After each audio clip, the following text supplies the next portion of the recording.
Welcome, everybody, to episode 10 of the BA Coaches Show. This is coming out on June 23rd, 2024. All right, here's the thing. When you are watching this episode right now, assuming you're watching it close to when it comes out, there's a very good chance that I will be sleeping. I'm recording this a little bit earlier than I normally would like to, and that's because on Saturday, the 22nd, and basically all day Friday, I will be at repping Coaches BA Barbecue, my barbecue competition team. Our first barbecue competition. Did I do this kind of dumb? Maybe. I have entered one of the biggest barbecue competitions in Kansas City, which is known by a lot of people as the barbecue capital of the world. But hey, how do I do things? I go all in and I don't think about it. So, yeah, we're going to see how that goes. When you guys are seeing this, I will know the results, but I'm not obviously going to be able to tell you guys till probably the next episode. If you follow me on any of the social media accounts, I'll probably post an update on how things went and have some pictures, whatever. But yeah, this might be a short-ish episode. I don't know, just because I have to do this a little bit early. I can't really talk about any news. The reason being is like if I give you guys news, that might have changed by then. Like I don't know where Dawson Merritt's going to end up. We see some tweets from his dad today, but I don't know what's going to happen with that, so I can't really give you guys an update because if I do, that might change. Like that information might not be relevant by then. So I'm going to try and stick off of that. Here's the plan for the show today. We're going to go through our next position group, our linebackers. Next Sunday, we're going to be going through everyone's favorite position, the quarterback, and evaluating, incoming freshman Dylan Raiola. But this week's going to be our linebackers. And then after that, I'm going to be just doing a little talk about it's going to be some football nerd talk. It's just some defensive adjustments that Tony White and the defense made throughout the second half of the season and kind of why I think some of those adjustments are made. Explain to some of you guys what the adjustments were and see, I don't know, will some of that stick in 2024? Maybe, maybe not. Then we're going to go through our debate topic of the day. Few things I want to get to before we do any of that. Hey, my catchphrase this next year, I tried to kind of talk about it last season, but I didn't obviously have a show to talk on, whatever. In rule we trust. I am going to talk about that all the time. Every podcast, we're going to say GBR and in rule we trust. In rule we trust fully. I got a t-shirt that says it. I'm selling a t-shirt that says that. And hey, I'm fully bought in on Matt Rule. I listen to I'm recording this on what day? Thursday. And I just listened to his press conference today, and man, can that dude talk.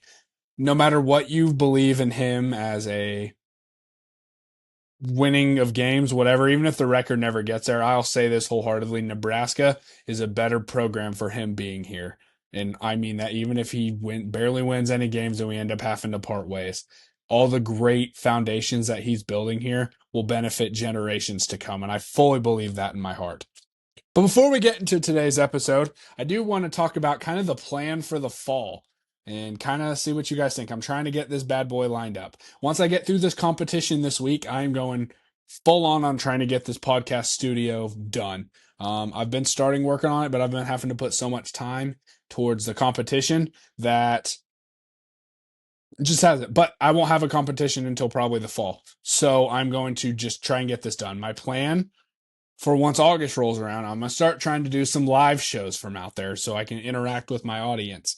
I'm working on getting a new camera, a new microphone, so I'm not wearing just the whatever you want to call these earbuds anymore. So I'm gonna work on getting this more when I'm out in the studio that's I'm working on right now. It will be a lot more professional looking. I won't have a crappy green screen anymore. I'll have actual things behind me.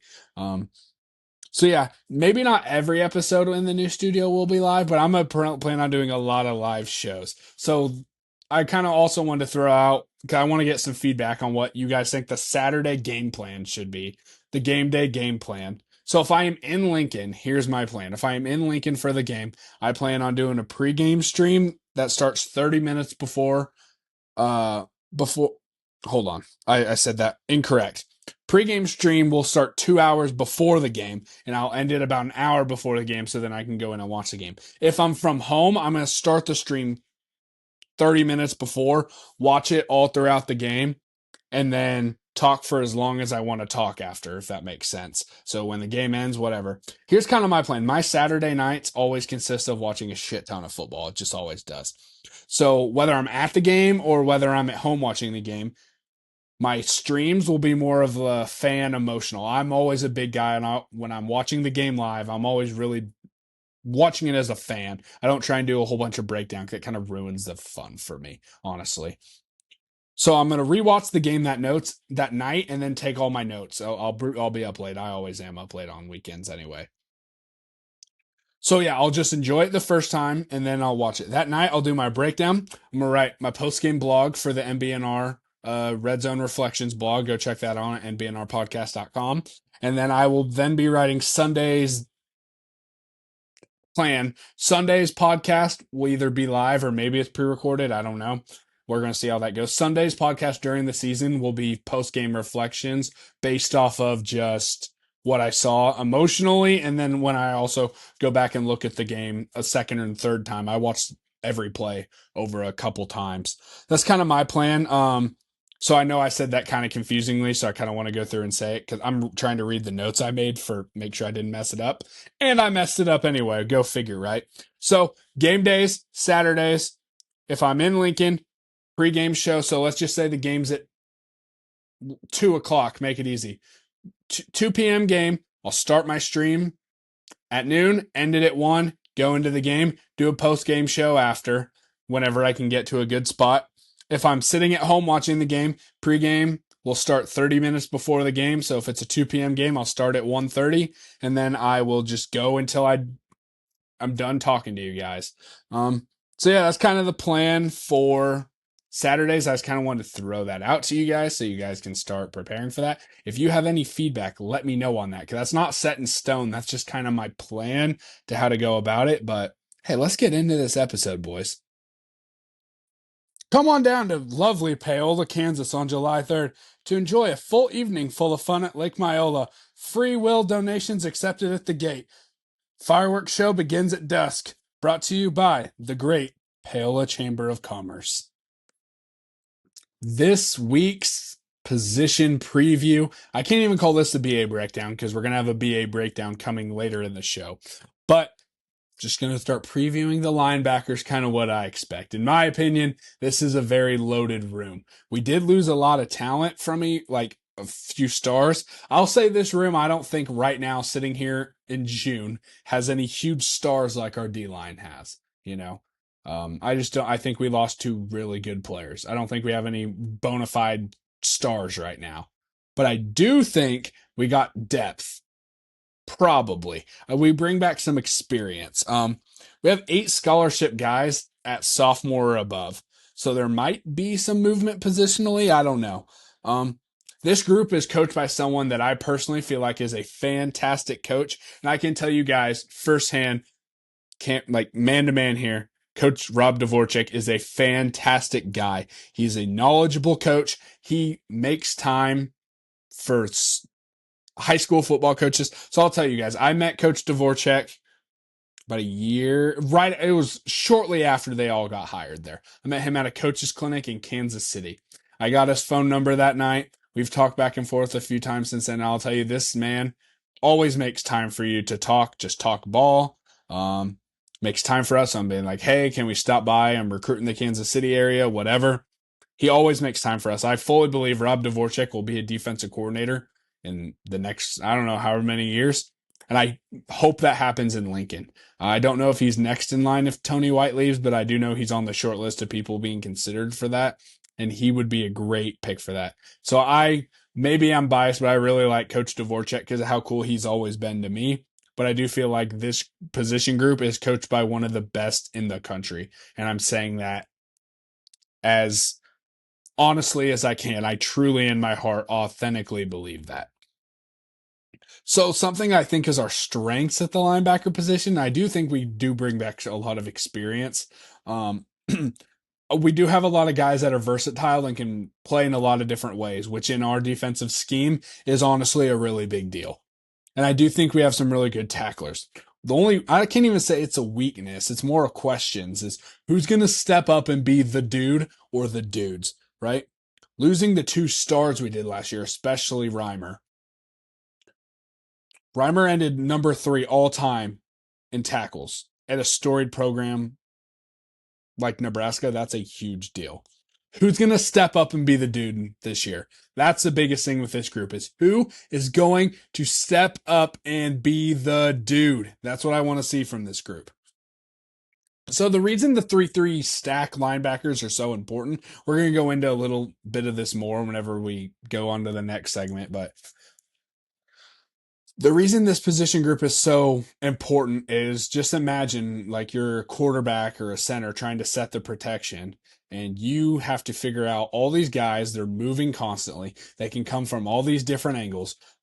Sometimes you know they're going to drop back into coverage. Sometimes you know they're going to be coming. You don't know which ones are coming. You can say that about any defense. When the 3-3 stack, especially if they're lined up in a true stack, you literally cannot. We'll get into this more later, but they can come from any different direction, especially if they're come from the 3-3 odd stack.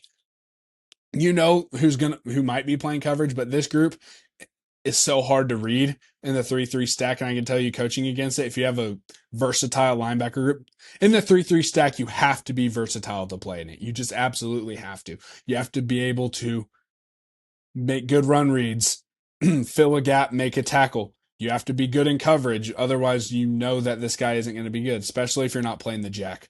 For you that don't know, in the R3-3 stack, what we call a jack is more of a linebacker that we'll talk about him more, but we'll step up and sometimes get on the line of scrimmage, make an edge rush. Sometimes he'll go back into coverage, but he's more of our edge setter. Sometimes he'll have outside contain on that sort of things.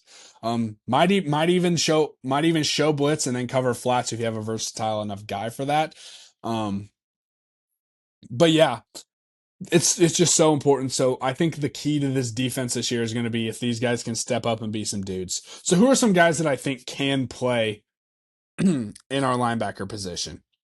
I think MJ Sherman is going to have a really good year. I think he's going to. I think he could be a sneak pick for the All Big Ten guys. Honestly, I think he'll probably be playing Jack. I think he could be our starting Jack, and I think he could be an absolute dog, especially if we run the 4-man front that we transition to a lot of the second half of the year. So we started in the 3-3 stack quite a bit, and then at some point in the midway through the season, I can't remember the exact game, we started walking our jack up a lot more. So we're running kind of a 4-2 shell in the box. And we could stay in our 3-3 personnel, which was great, but we also had that jack lined up coming off the edge as a pass rusher. I think MJ Sherman could do really good in that role because then he could also, I think he's versatile enough where he could line up there, but he can still get out to cover flats in passing situations. I think he could be an absolute demon this year. I think he's a dog. He played in all 12 games last season, and I think he's going to take his statistically wasn't one of our best, but I think he could have a really big role this season. Some of the other starters I'm projecting is Javen Wright. I think he had 51 tackles last season. I think he's poised for a really big season. I think he could be a great starter in the Big Ten. He was one of our best tacklers last season, and I expect him to fill a big role coming in. Stephen Thompson is a newcomer that he came from Syracuse. So he actually played and started for Coach Tony White at Syracuse. So I think that's kind of a big deal. He got 10 and a half sacks in his career for the Orange over at Syracuse. I mean, he started a few years over there. I think he could be a really good pick. I don't know if he'll be the game one starter, but I think he's definitely, especially with our two guys, especially run that 4-2-5 look, our two inside linebacker guys. I think he'll be the third guy rotated in, if that makes sense. Stephen Thompson, I think he'll be the third. I think Javen Wright and John Bullock will start, and I think Stephen Thompson's going to get a crap ton of playing time, though. So that goes on to the next guy I think is going to start is probably going to be John Bullock. He's probably our most experienced player at this position, right? He had 50 tackles last season, and overall, he's a great versatile player. Let's be real, that number 5, the single digits mean something in a Matt Rhule system. That's something I've admired about Coach Rhule since he's been at Temple. Something I kind of want to start with my players when I become a head coach one day is a whole single digit system. It really means something, and for him to have that number 5 last year is going to be, that's a big deal, and I expect him to be a single-digit guy this year. So I think John Bullock's going to be a really good player for us as well. Some other guys I think will probably contribute for us is Gobert. I think he could potentially be a jack. Um, he played in all 12 games. He had 3 sacks. I mean, guys, we have a lot of guys coming in with experience that even statistically they weren't great. We just had such good dudes there last year. I think they're going to contribute a lot more. Princewell, I think he's probably going to be a jack. Maybe, or he honestly could go be an edge rusher on the D line. I did not have him in my defensive line preview. That's on me, but I think he's a guy that could play both, and I'm interested. When I go up to fall camp in August, the first week of August, I'm interested to see where they have him lined up at, because I think that could be pretty telling on what they think. I think if they have him at D line, that means they're really comfortable with this linebacker group. But I think if they keep him in linebacker, that means they're going to probably play him there, if that makes sense. Just because we sub in and out so many guys on our defensive line that he could definitely still be a factor there. But I think if he's with that linebacker crew, that means he's getting time. Some new faces. I'm just going to talk about the biggest faces joining the linebacker room this year that are freshmen. Willis McGahee, the fourth. We got 2 Miami guys. 3-star from Miami. I think he's not going to play a lot. I could be wrong. I don't think he's going to play a ton this year. He seems more like a developmental guy. But he has all the tools to be an NFL guy. He runs an 11.34 in the 100 at 225 pounds. That is very fast, and especially at that size. I do think, obviously, with the big lineage with his dad, I think he could, with the physical traits he has, especially gets a little bit more weight on him, gets bigger, faster, stronger. I think maybe not this year. I think he could start playing a lot next year, but I think I don't know if they'll redshirt him this year. I kind of hope they do, just because I feel like his redshirt sophomore and junior season could be massive for him. I really do think he could be an NFL guy. Then the one I'm very excited about, this guy, Vincent Shavers Jr., he's the one I'm most excited about in last year's recruiting class. I'm excited about a lot of them from last year's recruiting class, but I already know Dylan Raiola is going to be really good. I really think Carter Nelson's going to be really good. I fully believe Vincent Shavers. I've been hearing from people that have seen this kid play. I'm hearing this kid could be the next great Nebraska linebacker, and that means something at a storied place like Nebraska. We offered him in December, and 2 days later, he signed. He is all in. His dad's all in on Nebraska on Twitter and all that. All I hear is really great things about this kid, and I really do think he could be the next big thing. He also comes out of Miami. He seems all in on Nebraska, and hey, you're all in on Nebraska. We're all in on you. So kind of like I said, overall, I feel really good with this position. I do expect a little bit of a drop off early just because of how many good players we're replacing at linebacker. But I do think by the end of the season, especially with our scheme, and we're about to get into that, with the scheme changes that we're going to make, I expect big things out of this group. By the end of the season, I think they're going to be one of the best linebacking corps in the country, and I mean that. But yeah, that's kind of why I think about the linebackers. And like I said, we're going into quarterbacks next week and talking about the stars that everyone wants to talk about. So, as you guys all know, in 2023, in the 2023 season, Matt Rule was hired, to be Nebraska's head coach and brought in a whole new staff, obviously.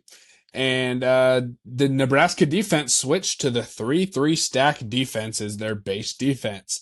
This was a drastic change, as Nebraska fans have pretty much only known the 4-3 and the 3-4 traditional defenses that Nebraska fans were just used to seeing. So many fans kind of spent the entire offseason trying to learn what the 3-3 was going to look like under Tony White and Matt Rule, how it will work, kind of just what to expect. And I'm just going to make things simple and easy as I can. So here's something what I'm going to try and do with this here is I'm going to kind of explain some of the adjustments I saw throughout the season. And I'm going to explain some of these so that if you don't know very much about football, you can kind of follow along here.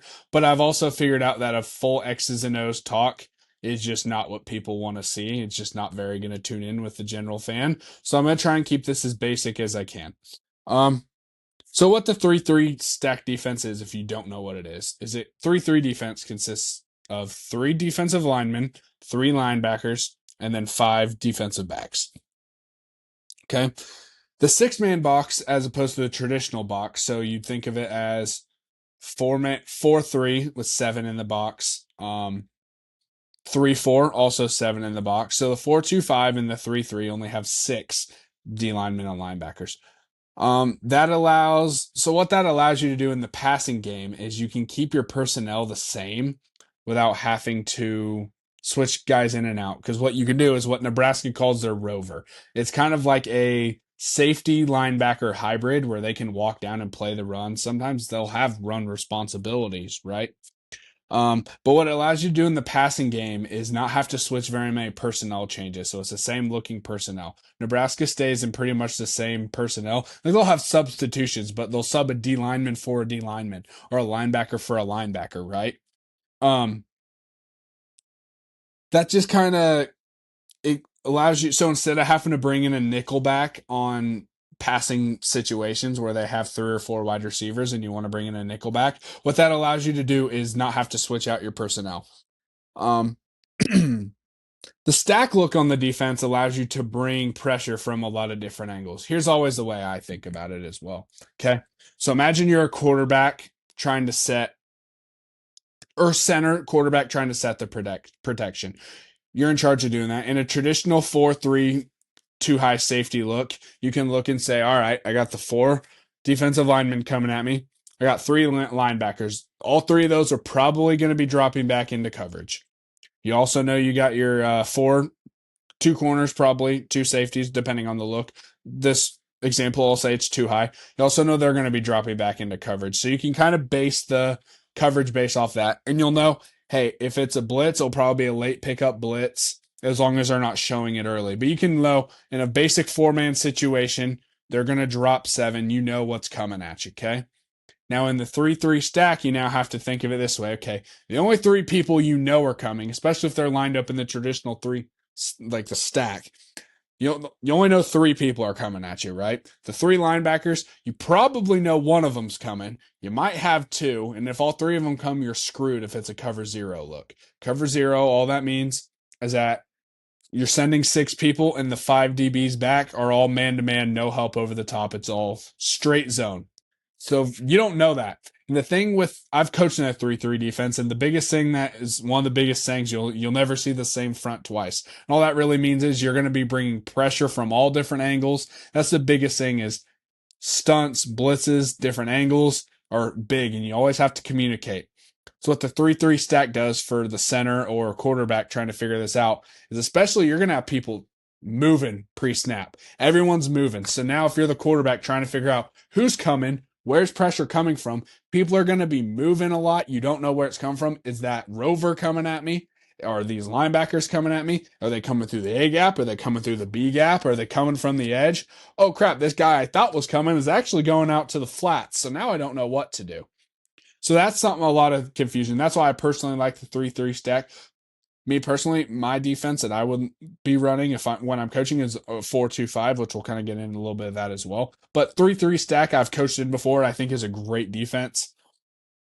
And I just kind of want to give you a look.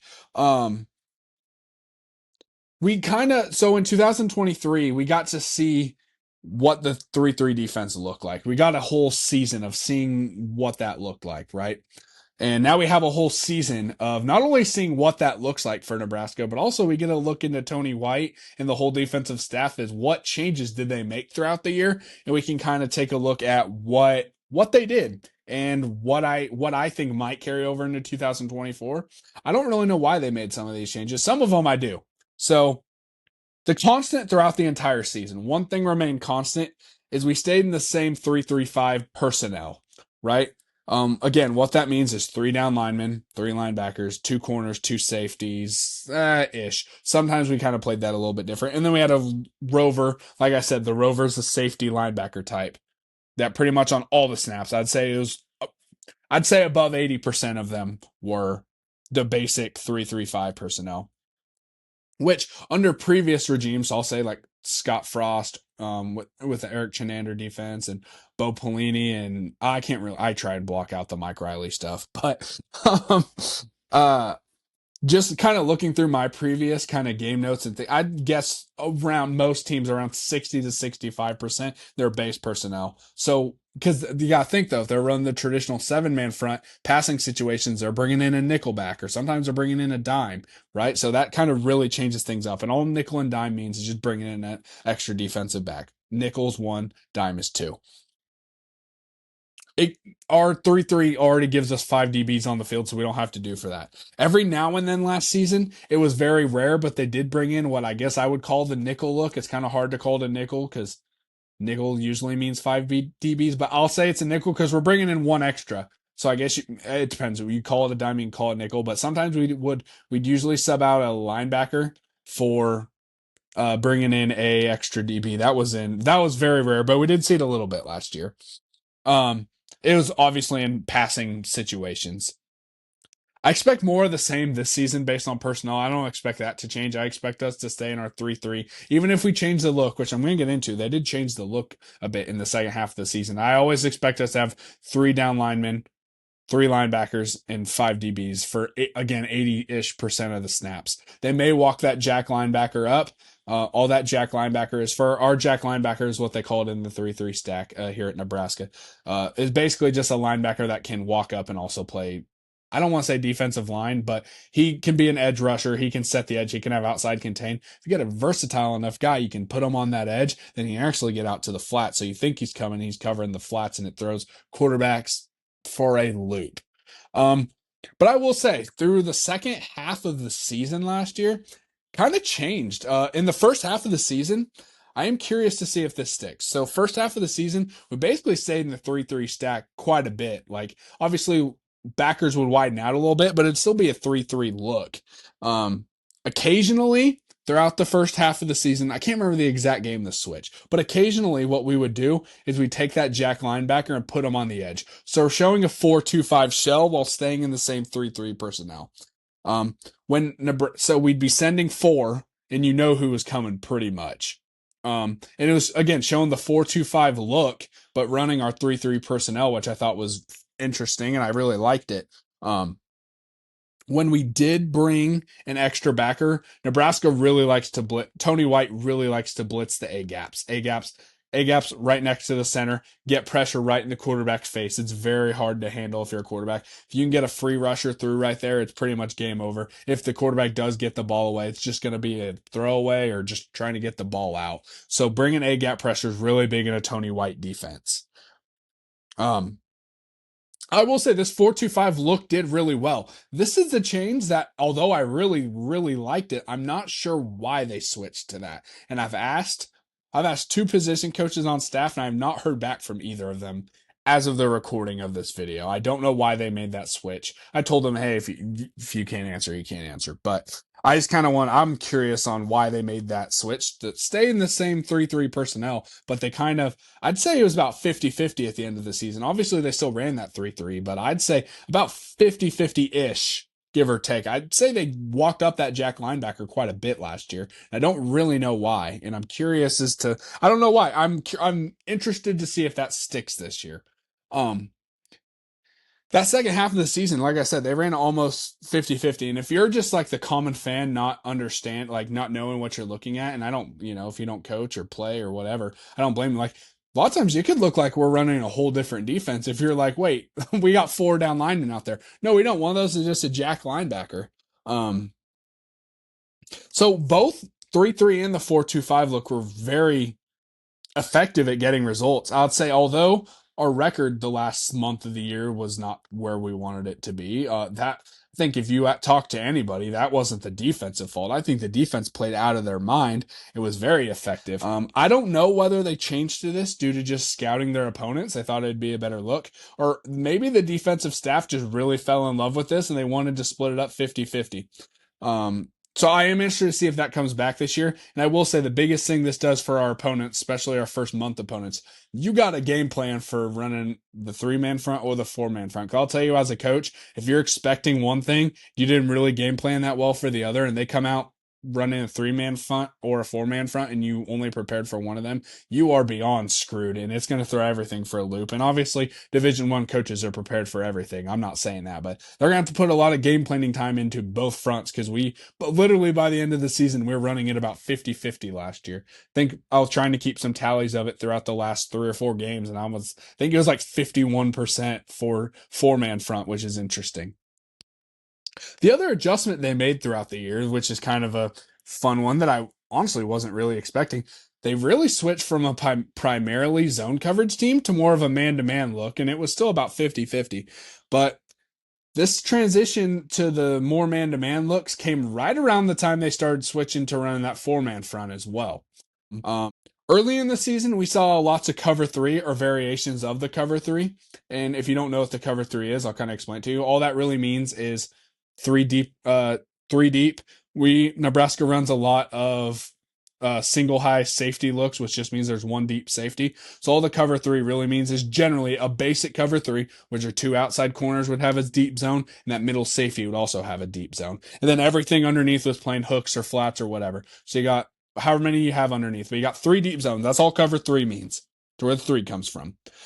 Early on in the season, we did run a little bit of cover 2. I honestly, just what I had read about Tony White before, I was expecting a little bit more cover 2, but we didn't see very much of that at the beginning of the year. We barely saw it at the end of the year. And when they did go cover man-to-man, it was generally a cover 1. What cover 1 means, again, for those of you who don't know, I know a lot of you will, but some of you might not. All cover 1's a man-to-man concept. Everyone's matched up, except you're probably going to, one guy's generally going to be your single high safety, is going to be a deep zone to basically cover up any messes, right? A lot of times he'll handle posts, or sometimes he'll just handle a go route that corner just gets toasted. He might have to get all the way from the middle of the field over there.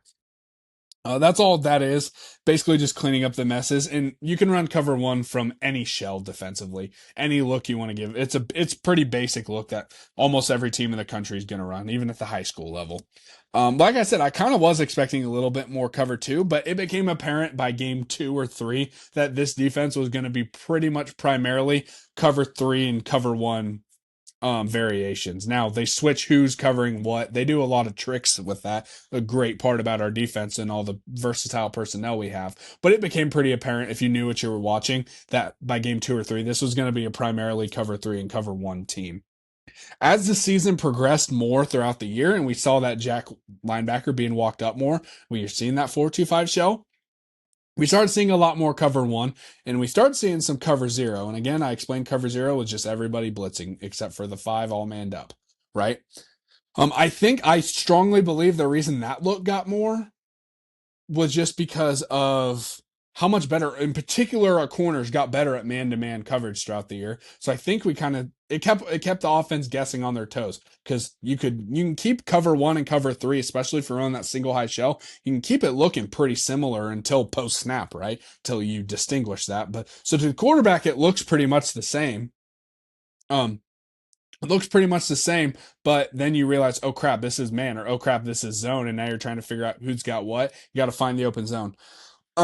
This got really balanced out by the end of the season, and I think that's a big thing. Tony White does like to bring cover 0 in big spots. But I think if our cornerback room, which I don't think we're worried about that, but I do think we at least got to keep an eye on the depth there. If through the first couple scrimmages and all that, we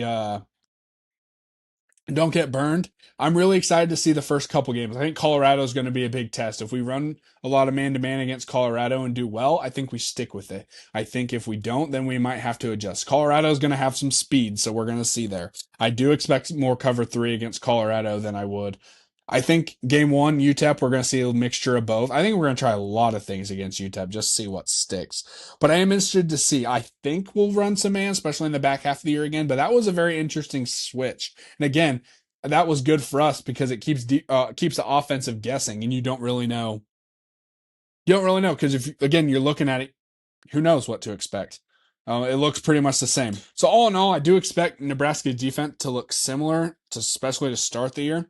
I am very curious to see game one, how much we walk that jack linebacker up. I don't really know what to expect there, so I'm curious about that. Or if we do stick primarily to that 3-3 stack look, I don't I UTEP, I do think we're going to try a lot of things out. I don't think we're going to run a ton of everything or a ton of one thing a ton because we don't want to give a ton of film out because I think we can handle UTEP.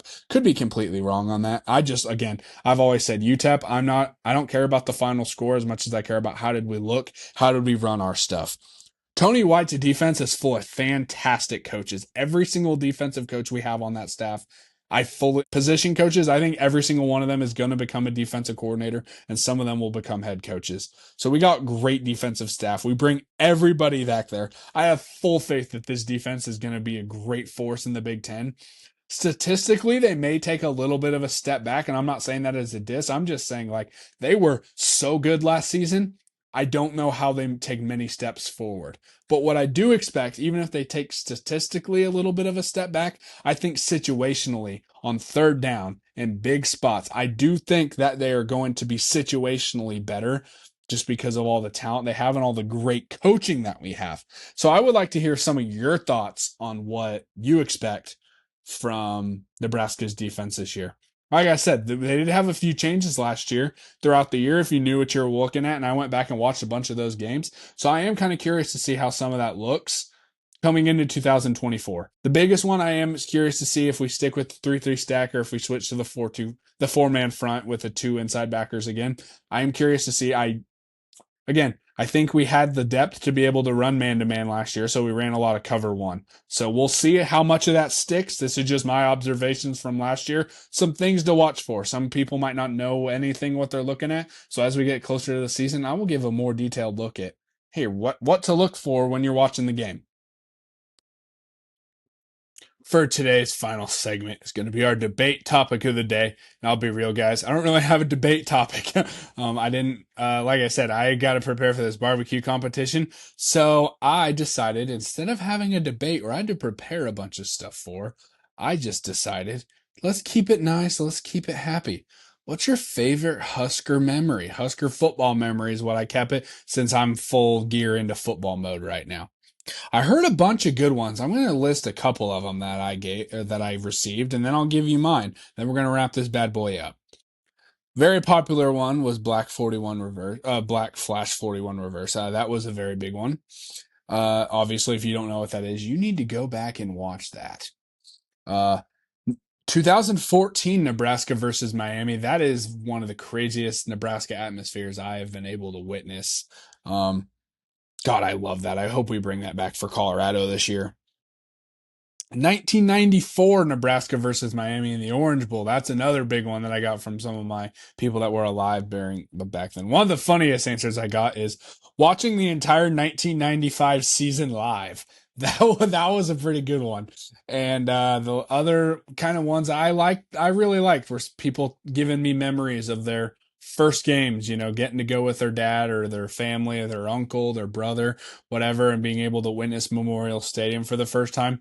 That is one of the coolest moments I got out of this. So I had two of my favorite memories. One of them was from whenever I was a kid. I wasn't there at this game. I just remember watching it from home. So like I said, I'm a younger fan, and Ndamukong Suh was some of my first football memories. November 28th, 2008, Colorado. How insane of a game he had. Suh was heroic. He was a man amongst boys that day. And the fact he sealed it with an pick six interception was insane. Blew my 8-year-old mind. I will tell you that I became a Suh fan for life after that game. I don't care about anything that happened in the NFL, whatever. I am a Suh fan for life. And as an adult, I will say my favorite Husker memory, and this may get judged a little bit, was this 2023's first home game. And it's a night game. It was Matt Rule's first home game, first real tunnel walk. I know we had the spring game, but first real game tunnel walk. I went to the game with my brother. I came up to Lincoln, and it was I fully bought into this staff after getting to meet everyone, getting to go to practice and witness it myself, getting to meet and know some of the guys in the recruiting office, getting to know some of the guys on the coaching staff. This last season was one of the most invested I personally have been just based off of that. And 0-2, but the atmosphere that night blew me away. It was honestly so cool. It made me tenfold remember why I am a Nebraska football fan and why everyone here needs to fully believe Matt Rule is going to be the guy. I believe that in all of my heart. And hey, the No Block No Rock guys aren't really going to like this one, but whenever they played the Killigan song, the Cornhusker, man, I maybe it was because I was drinking a little bit, but man, when it got to that chorus, I got tears in my eyes. A lot of people hate that song. I love that song. It got me teary-eyed whenever. Though they go through many battles, our colors still are seen. Man, that got me going. It really did. You guys think I'm BSing you as part of the gimmick here, but I'm not. It really got me going because, man, it just shows no matter how much BS we go through as Nebraska fans, that song perfectly encapsulates it. No matter how much BS we go through, we're still here. We sell out every single week. All of us bleed red. We buy into this every year, every week, no matter how much happens. The colors still are seen. So in contest and in victory, we will wear them for the team. And we will always stir a Cornhusker, the scarlet, and the cream. Hey, that's going to wrap up today's episode of the BA Coaches Show. I really do hope you guys enjoyed that little episode. Yeah, I know this wasn't our most professionally and well done episode, but I just gotta say, like, guys, I am swamped right now, and I really wanted to make sure I got this episode out, so I'm recording it a few days early. I have all eyes going on to this barbecue competition. I normally don't like recording until Saturday, sometimes like late Friday night, but I really like to wait just so I have up-to-date things and I can talk to you guys 12 hours before the thing goes out. You know what I mean? But thank you guys for tuning in. I know this show is going to get better. My views have gone up tremendously. I'm getting a lot of support throughout social media. And here's what I said the other day. I posted this on Twitter.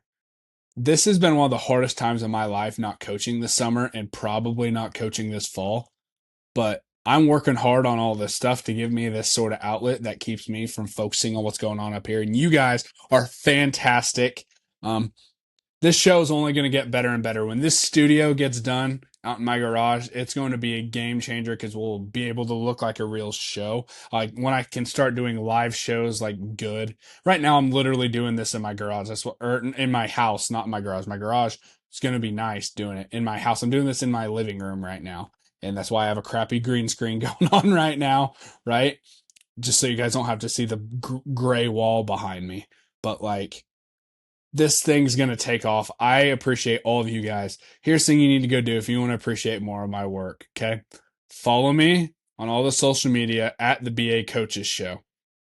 The other thing you need to go to nbnr.com, nbnr.com. You know what? I'll even throw a little video at the end of this. If you stick to the very end, I'll have like a 1-minute video explaining. I am writing on nbnrpodcast.com, their website, the blog. Go check it out. Just check out the video at the end. But as always, thank you for tuning into this. GBR and in Rule we trust. Hi everyone, this is the BA Coach from the BA Coaches Show, and I have a little announcement for you. I am partnering with my friends at the No Block No Rock podcast and their website. If you go to the new and revamped nbnrpodcast.com, go check out their new blog section. This blog is going to be titled Red Zone Reflections, and it's going to have all things Nebraska sports all the time. Whether it's game previews, game reviews, or opinion pieces, you're going to be getting your Nebraska talk coming from a knowledgeable source, me, the BA Coach. Want to give a huge shout out to all the Husker fans that have been tuning into me and NBNR podcast to give us a big opportunity to give us something that you all will enjoy and give you guys another Husker blog to read. Go check it all out at nbnrpodcast.com. And hey, if you're looking for a new Husker podcast to listen to, go check out the BA Coaches Show. GBR, and in rule we trust.